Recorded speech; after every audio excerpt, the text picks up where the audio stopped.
Good morning friends. तो friends, liquidation में ना अब हम लोग इस टॉपिक को पढ़ेंगे। इस टॉपिक का नाम है बी लिस्ट ऑफ कंट्रीब्यूटरीज।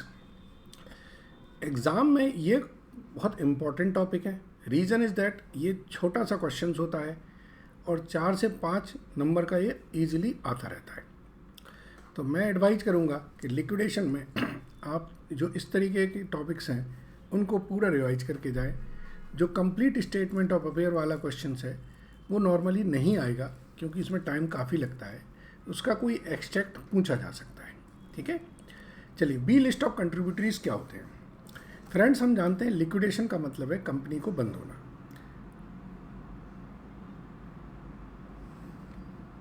ठीक है, तो जब कंपनी बंद हो गई तो अब उस कंपनी में बेसिकली एसेट्स और लायबिलिटीज़ को हम पे कर रहे हैं। अगर आपके पास आपके एग्जिस्टिंग रिसोर्सेज से पैसा पूरा नहीं हो रहा है तब बी लिस्ट ऑफ कंट्रीब्यूटरीज का कंसेप्ट आता है।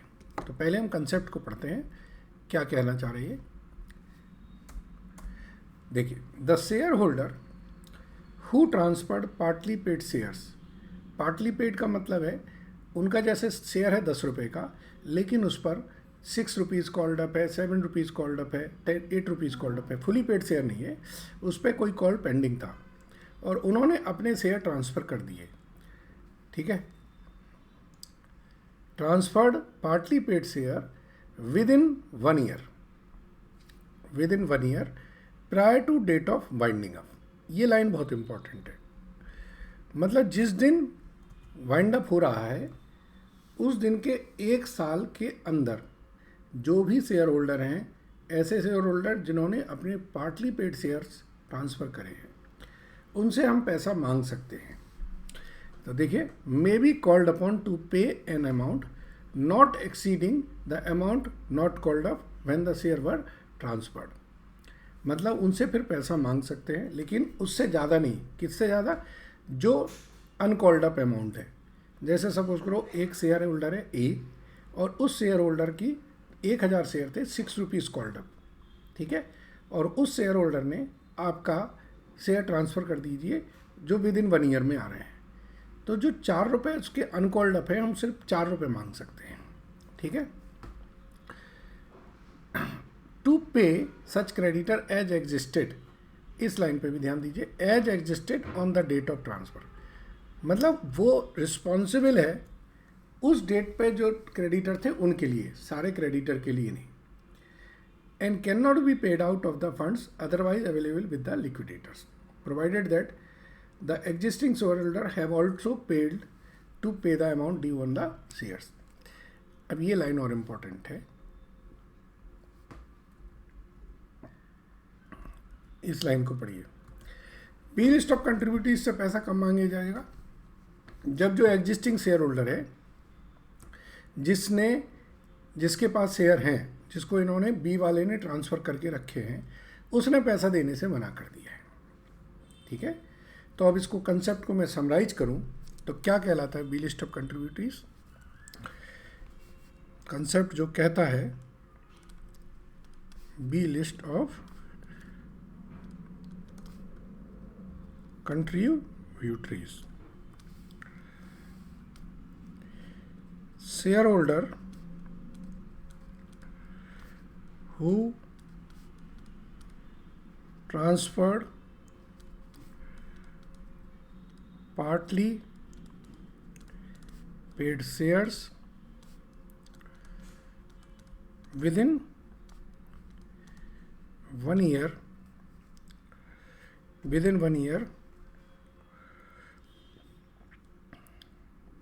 prior to date of binding up may be called to pay the amount, bracket में लिखेंगे not exceeding the uncalled up amount to creditor existing on the date of transfer of these shares। ठीक है जी। इसके आगे और लिखना चाहेंगे, ये मतलब एक कॉन्सेप्ट है।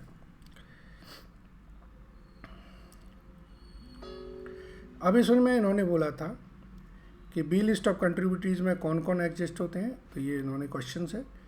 हम ये एग्जाम्पल लेते हैं, जो नीचे क्वेश्चन दिया है उसको थोड़ा सा करते हैं, और इस क्वेश्चन से आपको क्लैरिफाई होगा कि ये बी लिस्ट ऑफ कंट्रीब्यूटरीज होते कौन कौन से। ठीक है, चल तो ये प्रैक्टिकल एग्जाम्पल लेते हैं हम। ठीक है,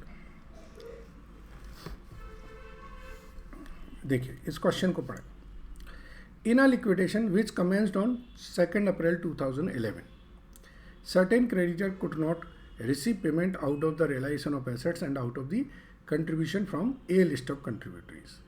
The following are the detail of certain transfer which took place in 2010 and 11. Shareholder दे दिए XYZ 1 से BCD, और इनके date of ceasing to be a member है, यानी कि ये डेट ऑफ ट्रांसफ़र दे रखी है, और क्रेडिटर जो उस दिन आउटस्टैंडिंग थे वो अमाउंट दे रखी है। All the shares were 10 rupees each, 6 paid up, ignoring expenses and remuneration, so the amount to be realized from the various person listed above। ठीक है जी। तो अब फ्रेंड्स इसको हम बनाएंगे। पहले तो हम देखें कि डेट ऑफ ट्रांसफ़र कब, डेट ऑफ वाइंडिंग अप क्या है। डेट ऑफ वाइंडिंग अप है 2 अप्रैल 2011। ठीक है, तो बी लिस्ट ऑफ कंट्रीब्यूटरीज कौन होंगे? बी लिस्ट ऑफ कंट्रीब्यूटरीज होंगे ट्रांसफर शेयर बिटवीन 2 अप्रैल 2010 से 1 अप्रैल 2011, मतलब इसके 1 साल पहले तक के जो भी डेट ट्रांसफर्स हैं वो बी लिस्ट ऑफ कंट्रीब्यूटरीज होंगे। ठीक है जी। तो हम लिखेंगे since mister x transferred his share in March 2010, question में देखो लिखा है उन्होंने मार्च में ट्रांसफ़र कर दिए। Mr. X will not fall under B list of contributors। ठीक है जी, यस। अब हम बनाते हैं statement showing amount to be realized from B list. Statement बहुत इम्पॉर्टेंट है, आपको ज़रा ध्यान से समझनी होगी। ठीक है जी।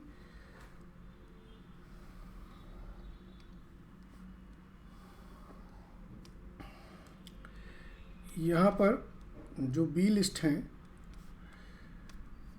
उनके नाम आ जाएंगे,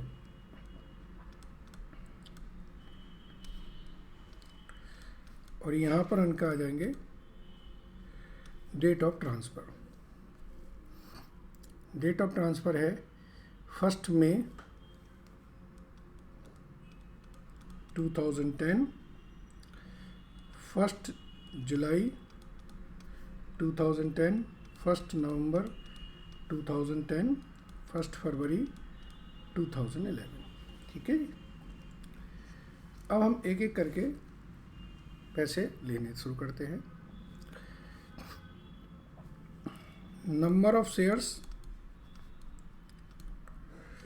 नंबर ऑफ शेयर्स हैं इनके 1000,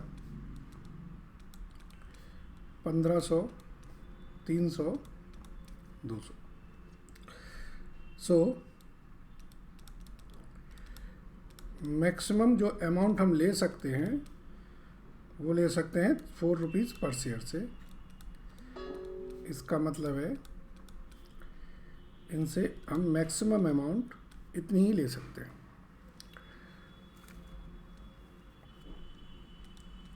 ठीक है जी, एक तो लिमिट ये आ गई हमारी। अब हम देखेंगे क्रेडिटर ऑन 1 मई 2010। ये कितने हैं क्रेडिटर?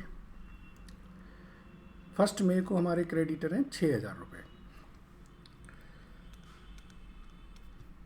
ठीक है, ये टू बी डिस्ट्रीब्यूट करेंगे किस रेशो में? इनके शेयर आउटस्टैंडिंग के रेशो में 10:15:3:2 ABCD में बांट देंगे। तो ये आएंगे 2000, 3000, 600, 400। मतलब 1 मई को जो 6000 के क्रेडिटर हैं वो ए से हम 2000 रुपये ले सकते हैं, क्योंकि जो 1 जुलाई को ट्रांसफ़र कर रहा है वो 1 मई को भी तो था। ठीक है ना? यस। अब 1 जुलाई को जो क्रेडिटर हैं उसमें से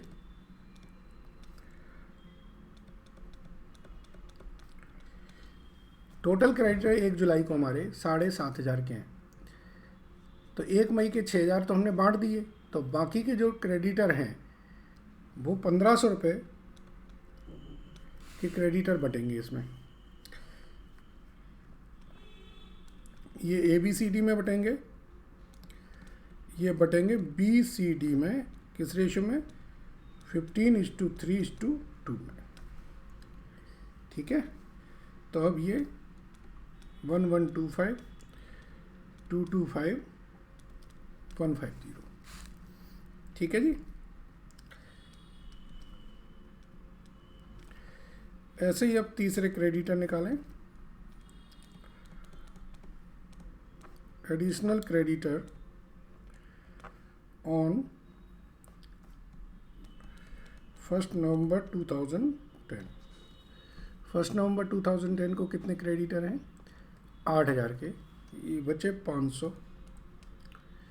7500 में से 8000 जो डिफरेंस आएगा, टू C एंड D किस रेशो में? 3:2 में। तो C और D को 3:2 में ये हो जाएगा। ठीक है जी।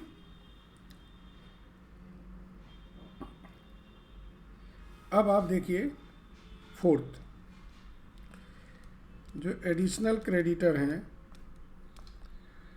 ऑन 1 फरवरी 2011, वो कितने बचे हैं? वो हो गए 1500। ये सिर्फ और सिर्फ C को एलोकेट कर दिए जाएंगे। तो A से के हिस्से में जो अमाउंट आ रही है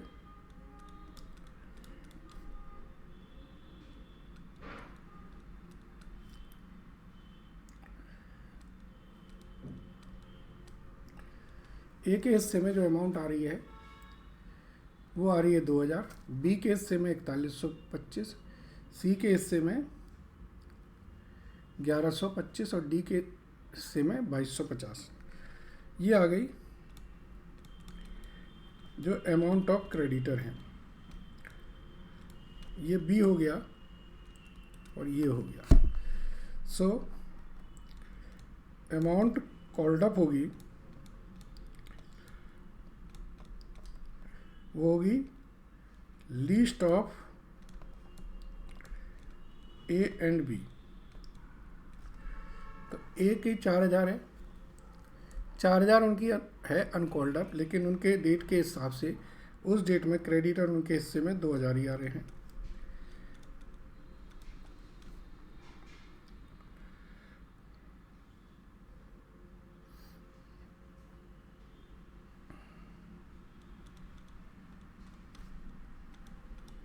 ठीक है जी, इनका लीस्ट बटेगा। तो अब आप देखिए कि जो लास्ट के क्रेडिटर हैं उनको कितना पैसा मिलेगा। सो अमाउंट पेड, ये पैसा पूरा मिल जाएगा, ये पैसा भी पूरा मिल जाएगा, ये पैसा पूरा मिलेगा। अब इन्होंने यहाँ तक कितने पैसे दे दिए, 750। इसका मतलब है टोटल पैसा ये 800 रुपीज़ देंगे डी। तो 1500 इनके हिस्से में आ रहे थे, बट 1500 को नहीं दे पाएंगे। ये 800 में से 750 माइनस होंगे, तो सिर्फ 50 रुपया और मिलेंगे इन्हें। किसको? लास्ट के जो 1500 के क्रेडिटर हैं, they will get only 50 rupees. So amount paid to creditor हमारी यहाँ से निकल आएगी। ठीक है, आई होप ये बात समझ आई हो आपको सारी बात।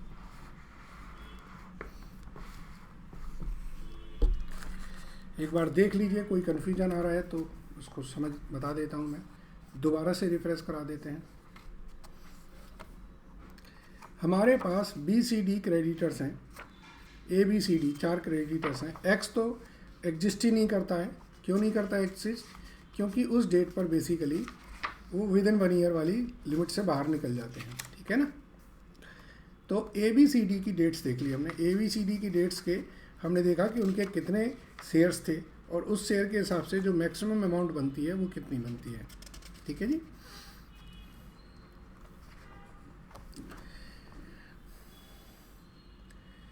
तो 1000 शेयर, 1500 शेयर, 300 और 200 इनके शेयर्स थे। 4 रुपये से जो मैक्सिमम अमाउंट हो सकती है वो इतनी हो सकती है। अब हमने क्रेडिटर की एलोकेशन की। जब हमने क्रेडिटर की एलोकेशन की तो हमने देखा कि एक ही डेट पे जो क्रेडिटर है ना, उसमें ए का हिस्सा 2000 रुपये, बी का 4125, सी का 41125 और डी के 2250 है। तो अमाउंट जो मिलेगी वो मिलेगी अनकॉल्ड अप कैपिटल या क्रेडिटर उस डेट पे जो एग्जिस्ट करते हैं, विच एवर इज़ लोअर के हिसाब से हमने पेमेंट ले ली। तो हमने देखा कि डी के केस में टोटल 2250 आ रहे थे, लेकिन वो पेमेंट दे रहे हैं 800 रुपये की। इसका मतलब जो शॉर्टफॉल आ रहा है ये 1450 का ये शॉर्टफॉल है, इन दोनों का डिफरेंस। और ये जो शॉर्टफॉल है वो इसमें एडजस्ट हो जाएगा लास्ट क्रेडिटर में। मतलब 1500 में से 1450 का शॉर्टफॉल है, तो लास्ट वाले क्रेडिटर को 50 रुपये ही मिलेंगे। ठीक है, इसी पॉइंट पर बच्चा गलत कर देता है, बाकी सारी चीज़ें बहुत सिंपल होती हैं इसमें। ठीक है, सो आई होप सो कि आपको पूरा कंसेप्ट क्लियर हुआ है। और इसके बहुत इम्पोर्टेंट क्वेश्चंस आते हैं एग्ज़ाम में, प्लीज़ करके आइएगा। Thank you.